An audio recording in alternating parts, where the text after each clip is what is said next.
মানুষ সাধারণ জনগণ মনে করবে যে সিগারেট কোম্পানি গাড়ি, সিগারেট কোম্পানি গাড়ি।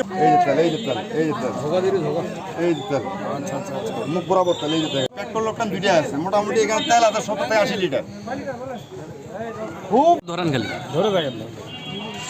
মানে এদেরকে ধরার অনেক চেষ্টা করছি আমরা, কয়েকদিন থেকে চেষ্টা করছি ধরা।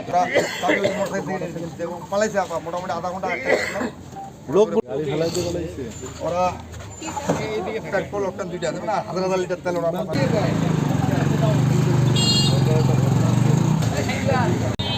এখানে আনুমানিক 50 লিটার তেল স্থানীয় এলাকাবাসী, শ্রমিক ইউনিয়নের নেতারা সহ ধরেছে।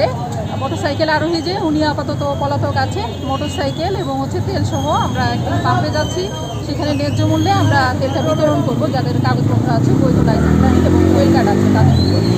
আর তেলটা এখানকার যে লোকজন, স্থানীয় লোকজন দাবি করছেন সোবানাকা পাম্প থেকে এসেছে, এটি বোদায় অবস্থিত। আমি ঊর্ধ্বতন কর্তৃপক্ষকে এই ব্যাপারে জ্ঞাত করব, তারা ইনশাল্লাহ এই ব্যাপারে ব্যবস্থা নেবেন। ধন্যবাদ সবাই।